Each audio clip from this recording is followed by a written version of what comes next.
Hey all, this is Stephanie with Energy Aligns, and this is my Thursday Tarot Insight. I'm an intuitive energy reader, and I come here every Thursday. I pull one tarot card to highlight and harness the energy of the collective. Then I talk about how to utilize this energy as individuals to help us navigate these times.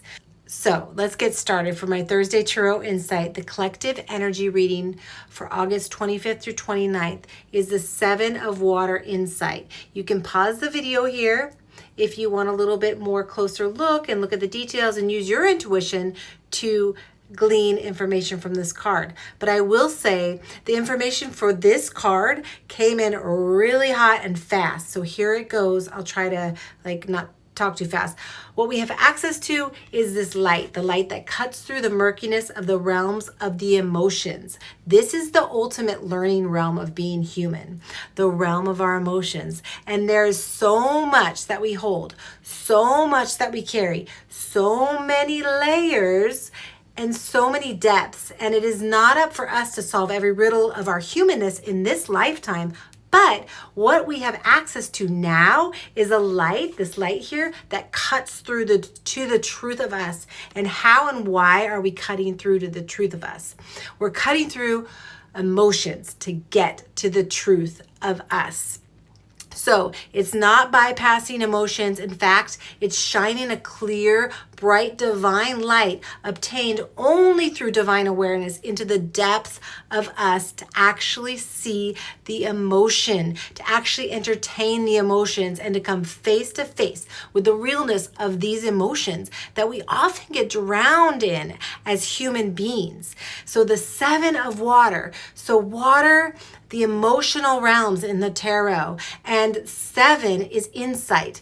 This insight comes at the seven in this magical cycle in the tarot deck of 1 through 10 of the minor arcana, right? So the seven is a point in a cycle of learning where we have to face the reality of what we are wanting. It's like a break. It's like a checkpoint, a check-in to see that we are still on board with the direction where we're going, that we're still on board with the commitment to learning what we want to do in this cycle. And water is of the emotions. So it's very much an emotional evolution of the collective consciousness that's happening now. And in order to move through it, not bypass it, but to move through, we will move through our emotions and interact with them to gain insight and information that we take with us as wisdom along the way forward. So yay, this is learning time. So we need this Seven of Water insight to look clearly at our emotions and not allow ourselves to be blinded or wrapped in them, which puts us in situations where we can't see clearly what it is we're doing and saying and how we're acting and where that may be stemming from. There's no more time for that kind of blind reaction. This evolution has been happening for many decades, and now is the time to double down and checkmate or whatever on this point and to decide, yes, we want to move forward as a collective with wisdom and clarity about ourselves and the awareness of who we are as beings and our emotional reactions, our emotional capacities, and to start to ask why we have this tool as humans, why we find ourselves emotional to the extreme or emotionless. Why is this tool here? We have an actual energy center that helps us plug into our emotions and others' emotions, and it is a tool for growth and learning as the divine beings we are in these human bodies. And that is what we are checking in on now. Are we aware that this is a tool, this emotional regulatory system or gauge? Are we aware that our divinity and the truth of our spirit is beyond the emotions, but the emotions are tools for growth? So as individuals, how do we tap into this energy? How do we tap into this wisdom and insight of the Seven of Water, our emotions? How do we tap into the remembering of why we've chosen this path to go forward in this time of evolution of the consciousness of humanity? Why are we here now? To remind ourselves of this tool possibly. And so how do we do that in our daily lives? as individuals to bring hyper awareness to our emotions is to reflect when we react with our words, with our deeds, in our relationships and interactions, to not react without pause, but rather to find the space between the thing done to us or the conversation being had between us and somebody else and our emotional immediate need of a reaction. Instead, to find the very subtle, very, very small crack of light that comes in right between your being reacted to and you reacting. These are energies, remember, and we are an energy that can look at other energy and make space between the two through deepening our awareness. So how do we deepen our awareness for this?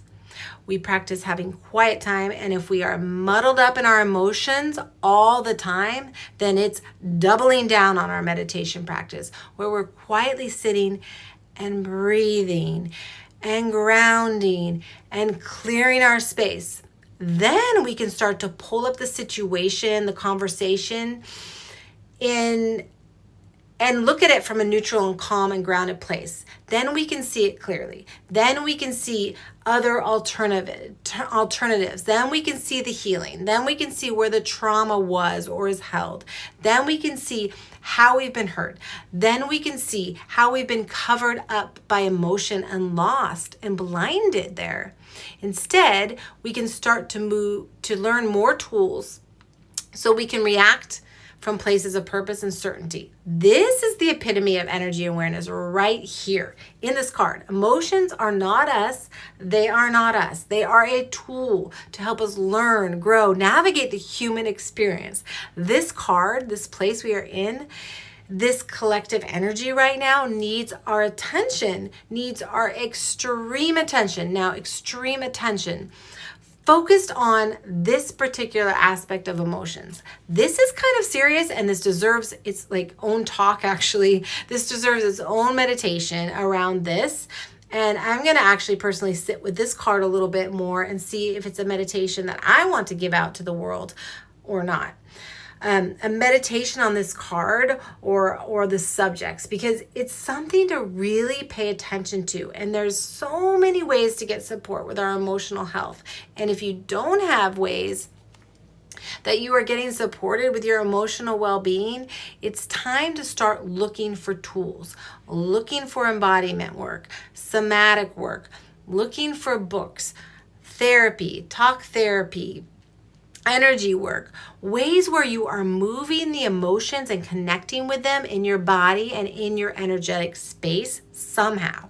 Writing your book, writing in your journal, trauma therapy. There are millions of things out there. So let's do this, people, in all seriousness. Let's do it. This is what we're being called to do.